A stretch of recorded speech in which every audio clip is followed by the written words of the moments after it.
ये बात तिलकपुर राज्य के एक गांव खजुरिया की है, जहां दो सौतेले भाई मंगतू और लालू अपने पिता लक्ष्मी और अपने बच्चों के साथ रहा करते थे। लेकिन लक्ष्मी की तबीयत अब दिन पर दिन बिगड़ती जाने लगी थी। पिताजी। अरे आ गया मेरा सबसे कोमल मन का बेटा। आ बेटा आजा। पिताजी आप छोड़ के मत जाओ छोड़ के, वरना ये घर बिखर जाएगा पिताजी। अरे जब तक तू है ना तब तक मुझे भरोसा है कि इस घर को कुछ नहीं हो सकता। मुझसे नहीं होगा पिताजी आपके बिना। हमारी दुकान, ये घर और भैया का तो आपको पता ही है। अरे बेशक रिश्ते में मैं तेरा ताऊ लगता हूं, पर तेरे पिता को मैंने पता है क्या बोला था जब वो जाने वाला था। क्या बोला था? कि तू इसकी चिंता बिल्कुल मत कर, इसे मैं अपने बेटे की तरह ही पालूंगा। तो मैं भली भांति जानता हूं कि तुझे अब मेरी जरूरत नहीं है। तुम दोनों भाई मिलके अपने आप सब संभाल लोगे। और बात रही तेरे बड़े भाई की, तो उसे मैं अपने आप समझा लूंगा। अब तू बेफिक्र हो जा, और एक बार उसे भी अंदर भेज दे। जी। लालू चुपचाप कमरे से बाहर चला जाता है। भैया, पिताजी बुला रहे हैं। मंगतू लालू को बिना कुछ कहे नजरअंदाज करके चला जाता है। अरे मंगलू, बैठ। मंगतू चुपचाप लक्ष्मी के बगल में बैठ जाता है। अरे किस बात की नाराजगी है तुझे? हैं? अरे मुझे क्यों कोई नाराजगी होगी पिताजी? अरे तो फिर अपने छोटे भाई से ठीक से बात क्यों नहीं करता? मंगतू एकदम गुस्से में खड़ा हो जाता है। अरे वो मेरा छोटा भाई नहीं है और नहीं हो सकता पिताजी। अरे बेटा, तुझे अच्छा लगे या बुरा, वो मेरा बेटा है और मेरी आखिरी सांस तक मानूंगा उसे मैं अपना बेटा। तू बैठ, तू जरा बैठ। जी बोलिए। तू बड़ा भाई है उसका बेटा, तो तेरी जिम्मेदारी है उसका ध्यान रखना और घर के हर सदस्य का ध्यान रखना, फिर चाहे वो लालू हो या उसका बेटा। मेरे जाने के बाद घर में तू सबसे बड़ा होगा, तो तेरी जिम्मेदारी बनती है कि तू सबका ध्यान रखे। वादा कर मुझसे, वादा कर कि तू ध्यान रखेगा, वादा कर।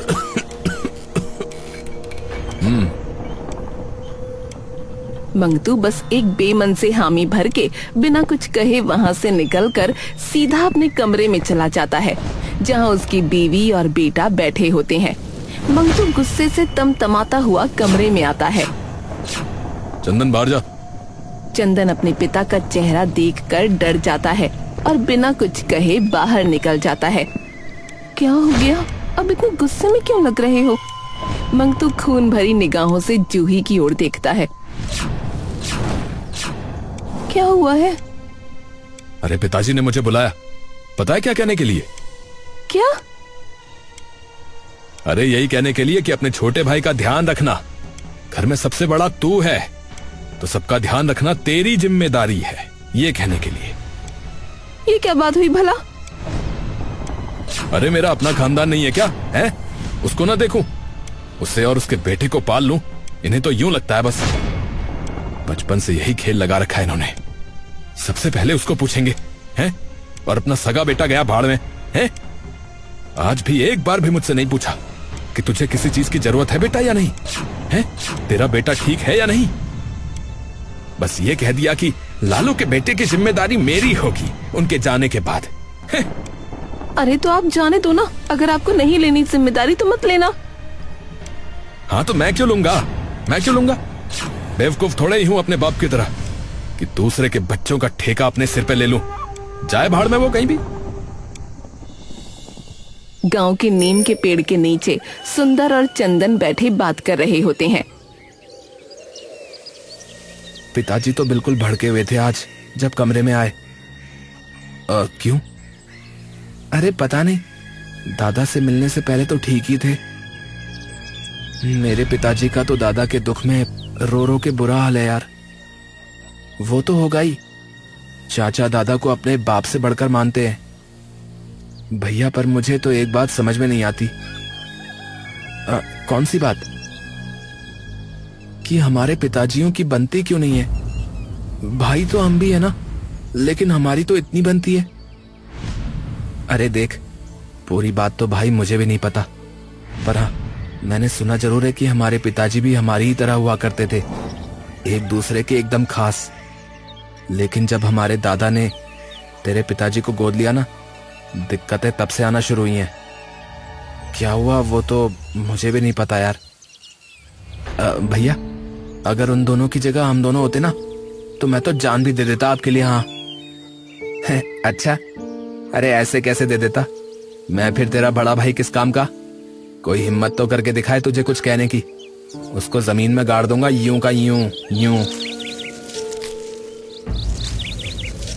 अच्छा भैया, हम दोनों सोचो अगर मिलके हमारी कचौड़ी की दुकान चलाते तो मजा ही आ जाता नहीं? ये दोनों तो बस चुपचाप बैठे रहते हैं। सुंदर और चंदन हंसने लगते हैं। तभी मंगतू वहाँ आ जाता है। अरे चंदन! चंदन एकदम से डर कर खड़ा हो जाता है। अरे चल, बाजार जाना है, सब्जी लेने चल। ठीक है। चंदन मंगतू के साथ बाजार जाने लगता है। अरे तुझे कितनी बार मना किया है कि उसके साथ मत रहा कर। पर वो तो कुछ भी नहीं कहता मुझे। अरे मैंने कह दिया ना, नहीं मतलब नहीं। सुंदर ये सारी बातें सुनकर वापस अपने घर चला जाता है और जैसे ही रात ढलती है पूरा घर रोने की आवाज और चीखों से गूंज उठता है। पिताजी, पिताजी, नहीं पिताजी, आपको अभी नहीं जाना था पिताजी। अंतिम संस्कार अब सुबह ही कर सकते हैं। मंगतू सिर झुकाए कमरे से बाहर निकल आता है और अपने कमरे में जाकर चुपचाप बैठ जाता है। दिन चढ़ते ही पूरा गांव लक्ष्मी के अंतिम संस्कार पर इकट्ठा हो जाता है और पूरे रीति रिवाज के साथ लक्ष्मी का अंतिम संस्कार आखिरकार कर दिया जाता है।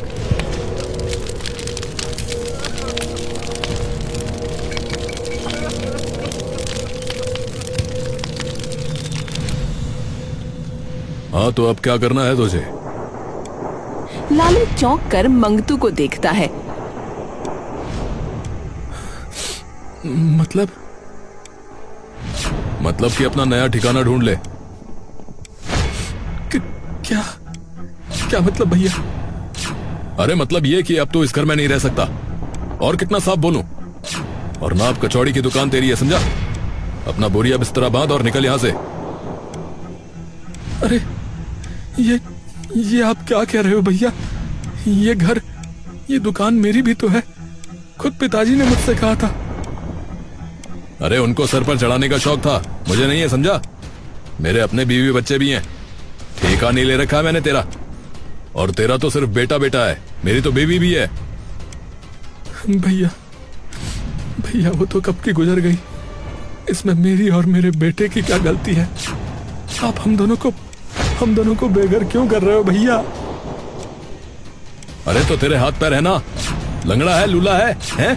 काम कर सकता है ना तो कमा लियो, मेरी जिम्मेदारी नहीं है तेरे बच्चे पालना, समझा? तभी चंदन बीच में बोल पड़ता है। पापा पर जाएंगे कहाँ? और सुंदर तो छोटा है अभी। अरे तुझसे 1 साल छोटा है बस, और तू बीच में मत बोल। भैया पर सुन ले, कल तक का वक्त है तुम दोनों बाप बेटे के पास, बता रहा हूं, वरना मैं खुद तुम्हारा सामान बाहर फेंक के आऊंगा, बता रहा हूं। कमरे में एकदम सन्नाटा छा जाता है। सुंदर और लालू मंगतू की बात सुनकर जैसे जम से जाते हैं।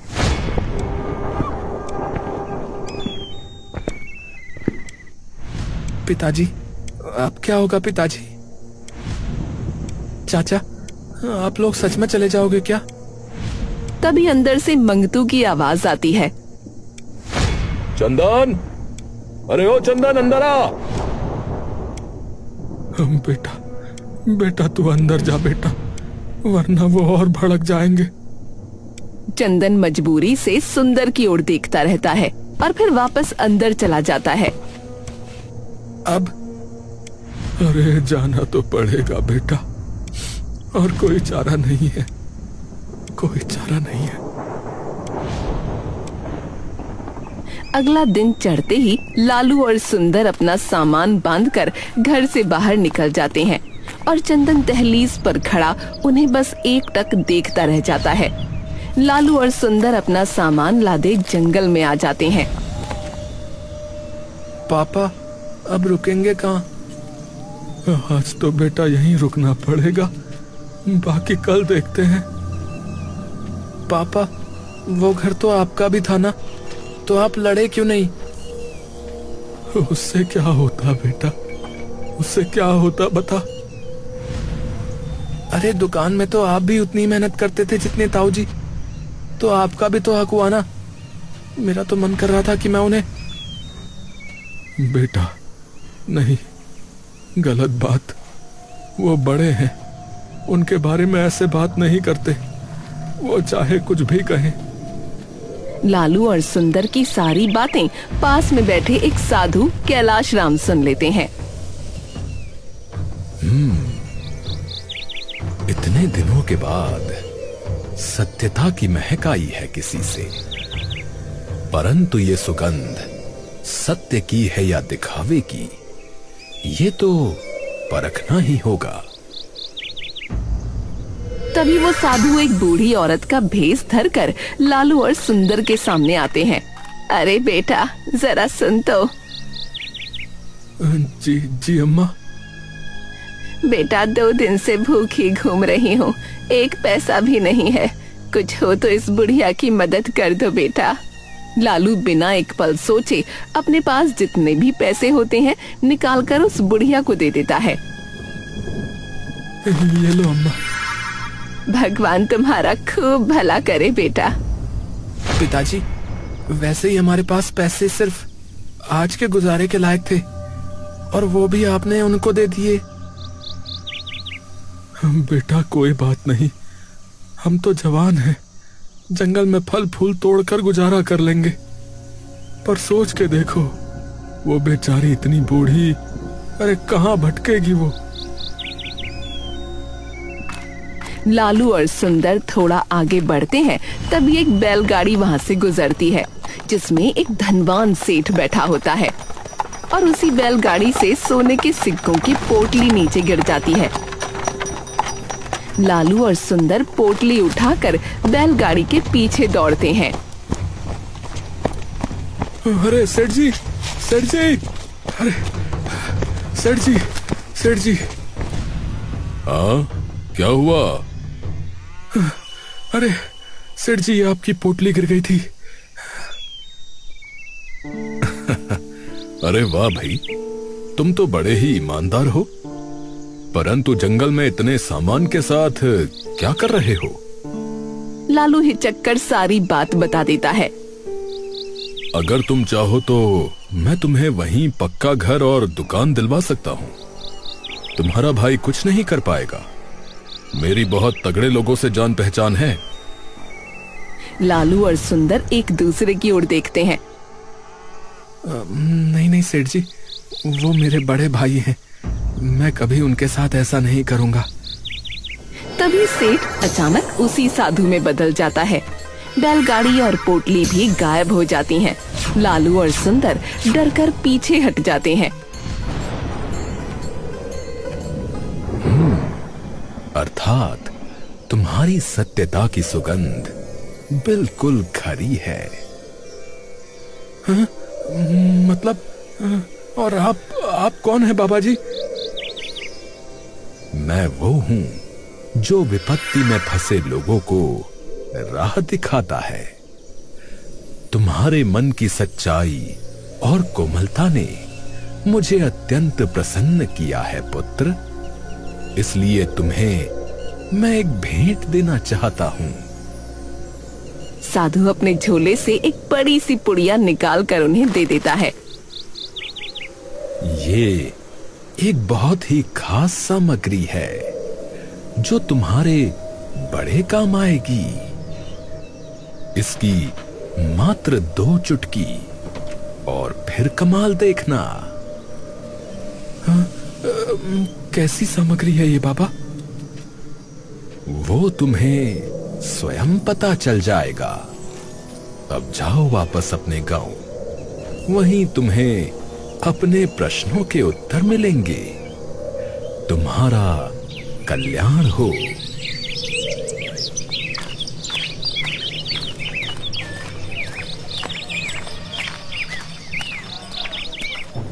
देखते हैं कि वहाँ भीड़ जमा है और उनके बीच राज्य के सैनिक खड़े हैं। सुनो सुनो सुनो, कल राजमहल में एक खाने की प्रतियोगिता का आयोजन किया जा रहा है और जो भी विजयी होगा उसे राजमहल का शाही रसोइया नियुक्त किया जाएगा। सुनो सुनो सुनो। लालू और सुंदर के चेहरे पर चमक आ जाती है। पिताजी, शाही रसोइया बनने का मौका। अरे पर बहुत लोग आएंगे बेटा। जरूरी नहीं है कि वहां हम ही जीते बेटा। पर पिताजी, वो खास सामग्री भूल गए क्या आप? उन साधु महाराज वाली। हाँ, अरे हाँ हाँ हाँ। अगले दिन लालू और सुंदर राजमहल पहुंचकर प्रतियोगिता में भाग लेते हैं। आप जो भी बनाएंगे उसका सब सामान यहीं से मिलेगा। प्रारंभ करें। क्या बनाएंगे पिताजी? अरे वही जो हमारा कर्म है बेटा, कचौरी और क्या। हाँ पिताजी। दोनों जल्दी से कचौरी बनाना शुरू करते हैं। लालू थोड़ी सी खास सामग्री डाल देता है।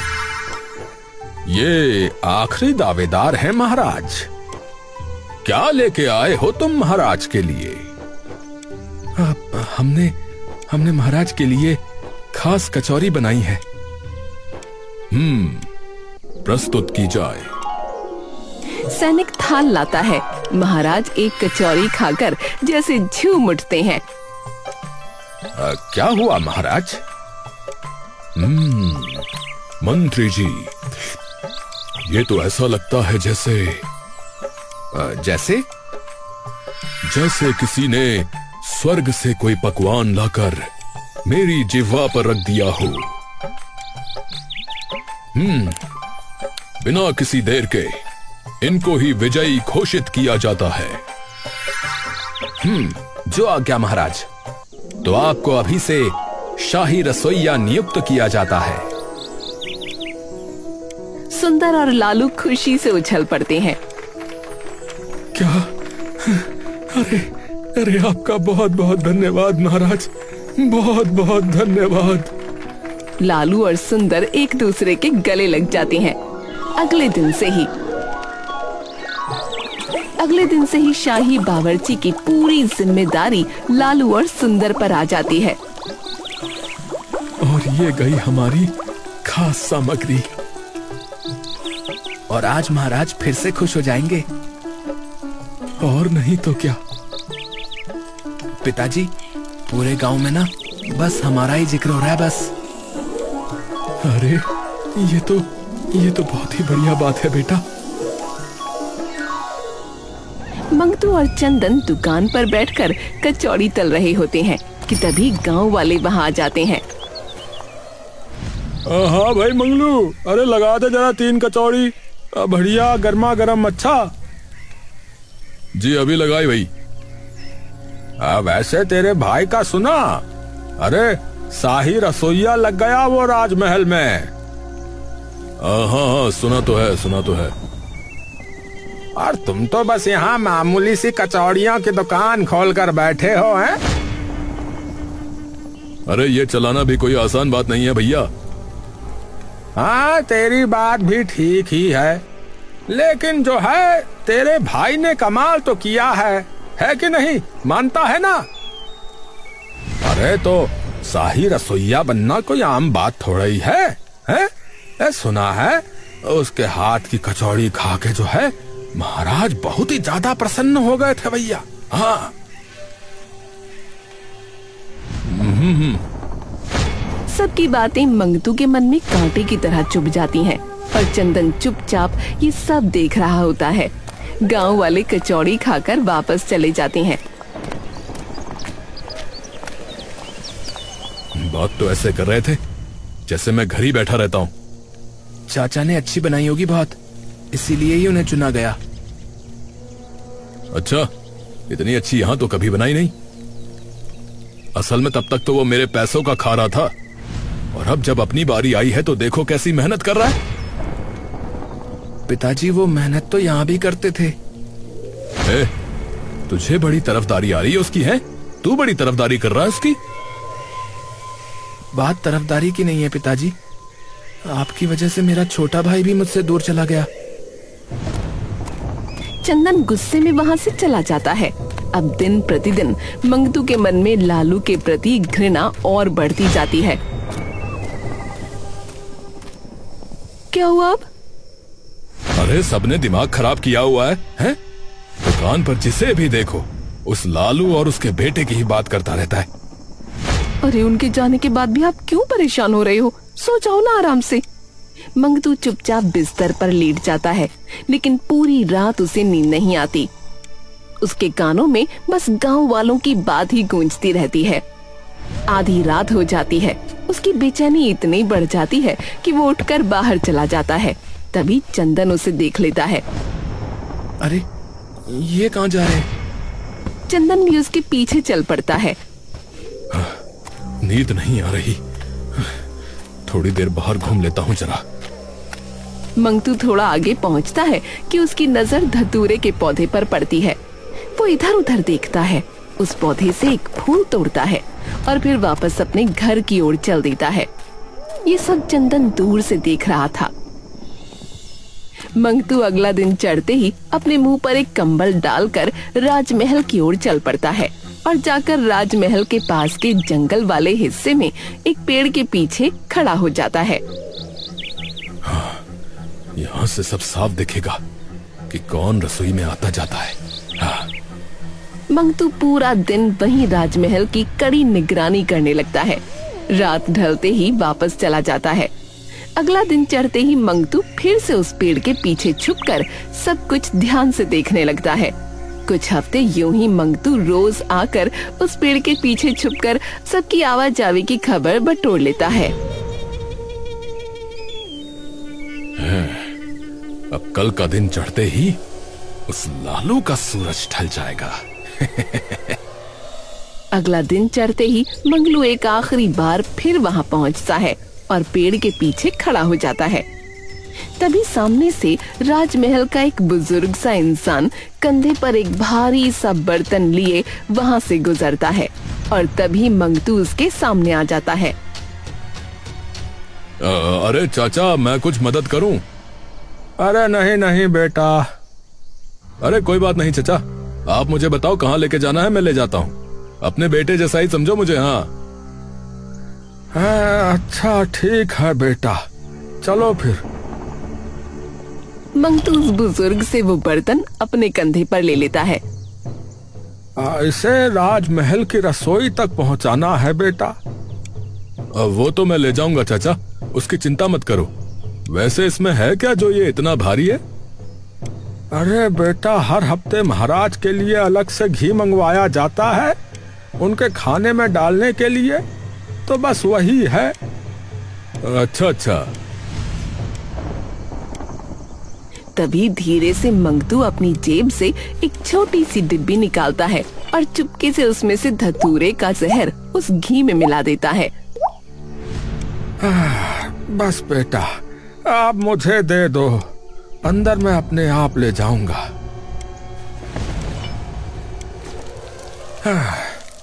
ये रहा महाराज का खास घी, संभालो भैया। ठीक है भोला काका। कुछ ही देर में उस घी में खाना तैयार कर लालू महाराज के कक्ष में भिजवा देता है और महाराज जैसे ही खाने के कुछ निवाले खाते हैं उन्हें एकदम से जोर जोर से खांसी आनी शुरू हो जाती है।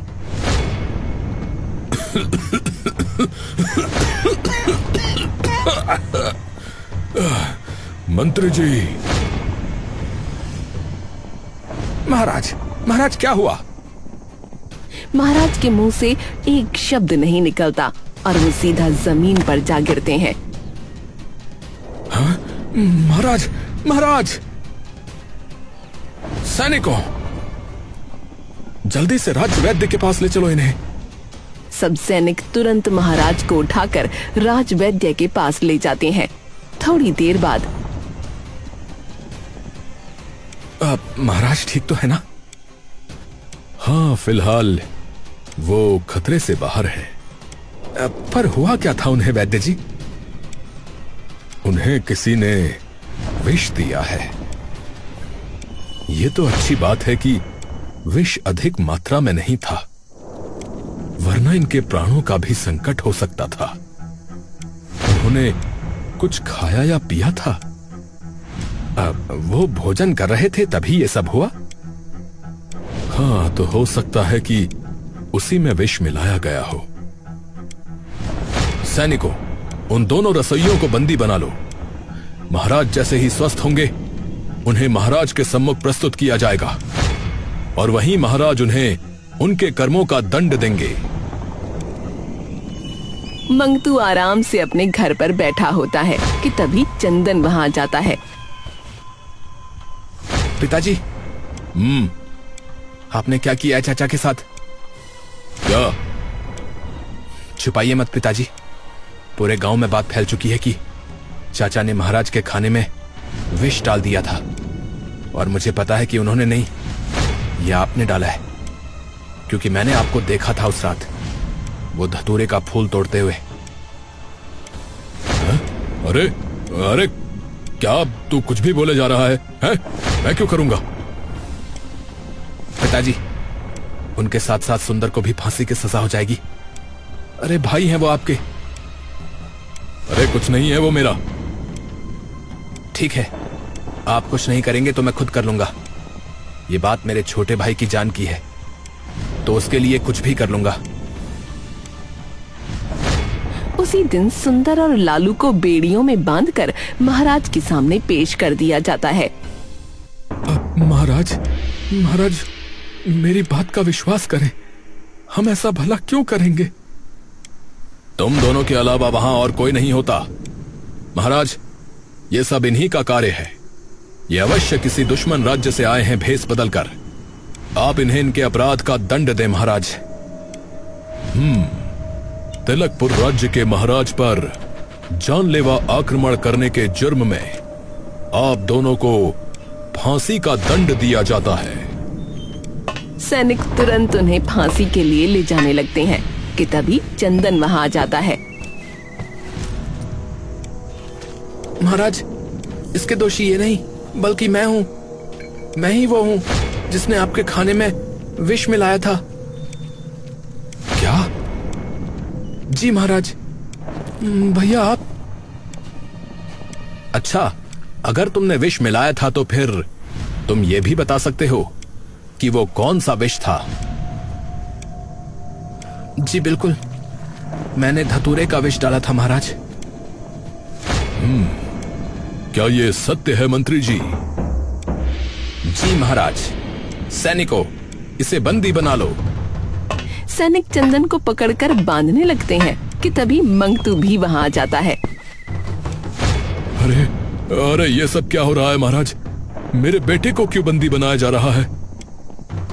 क्योंकि तुम्हारे बेटे ने ही महाराज को मारने का षड्यंत्र रचा था। नहीं नहीं महाराज, ये झूठ है। ये ऐसा क्यों करेगा? तो फिर इसे कैसे पता कि खाने में धतूरे का विष था? मंगतू कुछ देर के लिए चुप हो जाता है। महाराज, वो विष इसने नहीं, परंतु मैंने मिलाया था खाने में। लेकिन महाराज, मैंने सिर्फ 2 बूंद मिलाई थी। मैं आपके प्राण नहीं लेना चाहता था। मैं बस ये चाहता था कि आप इन दोनों को शाही रसोइये के पद से हटा दें। इसे इसीलिए पता है क्योंकि इसने धतूरे के फूल तोड़ते हुए मुझे देख लिया था। ये सब क्या चल रहा है? आखिरकार ये षड्यंत्र है किसका? देखो, सभी के सभी सत्य बताओ, नहीं तो चारों को फांसी मिलेगी। महाराज, मैंने ही वो विष आपके घी में मिलाया था, जो कि अलग से आपके लिए आता है। आप चाहें तो उन वृद्ध व्यक्ति से भी पूछ सकते हैं जो आपका घी लेकर आते हैं। हाँ? कौन है वो? भोला काका, वही लेकर आते हैं हर हफ्ते। उन्हें प्रस्तुत किया जाए मंत्री जी। कुछ देर में भोला को महाराज के सामने पेश कर दिया जाता है। भोला जी, इस व्यक्ति को ध्यान से देखिए। क्या आपने इन्हें पहले कहीं देखा है? भोला ध्यान से मंगतू की ओर देखता है। जी मंत्री जी, इस नौजवान ने कुछ दिनों पहले मेरी सहायता करी थी। महाराज के खास घी को राजमहल तक ले जाने में। सब लोग ये सुनते ही चौंक जाते हैं। सैनिकों, इन सबको छोड़ दो और इसके पिता को बंदी बना लो। सैनिक मंगतू को पकड़ लेते हैं। तभी लालू दौड़कर महाराज के पैरों में गिरता है। महाराज, महाराज, मेरे भाई को क्षमा कर दीजिए। महाराज, दया कीजिए। महाराज, उनके बिना उनकी पत्नी और बेटे का क्या होगा? महाराज, कृपया उन्हें क्षमा कर दीजिए। महाराज। ये देखकर मंगतू की आंखों से आंसू बहने लगते हैं। लालू। लालू पलटकर मंगतू की ओर देखता है। इधर आ। पिताजी ठीक कहते थे रे, तेरा मन मंदिर के घाट की तरह पावन है। मैंने तेरे साथ इतना बुरा व्यवहार किया और तू आज भी मेरा इतना सम्मान कर रहा है। अरे आप भाई हो मेरे भैया। मंगतू लालू को सीने से लगा लेता है। मेरे परिवार का ध्यान रखना, ऐसा व्यक्ति बनना जैसे हमारे पिता थे, मेरे जैसा नहीं। इन्हें फिलहाल काल कोठरी में डाल दिया जाए और कल इन्हें फांसी दी जाएगी। महाराज, महाराज दया करें। महाराज, महाराज क्षमा कर दे मेरे भाई को। महाराज। यह अपराध तो अवश्य ही दंडनीय है, परंतु एक भूल तो भगवान भी क्षमा कर देते हैं। परंतु दंड आपको फिर भी मिलेगा। मैं तिलकपुर का महाराज आपको कारावास का दंड सुनाता हूं। लालू मंगतू की ओर देखता है। भूल करी है भाई, तो दंड तो मिलेगा ही, परंतु मुझे चिंता बिल्कुल नहीं है, क्योंकि तू है ना हमारे पिता का श्रवण कुमार। दोनों भाई एक दूसरे के गले लग जाते हैं।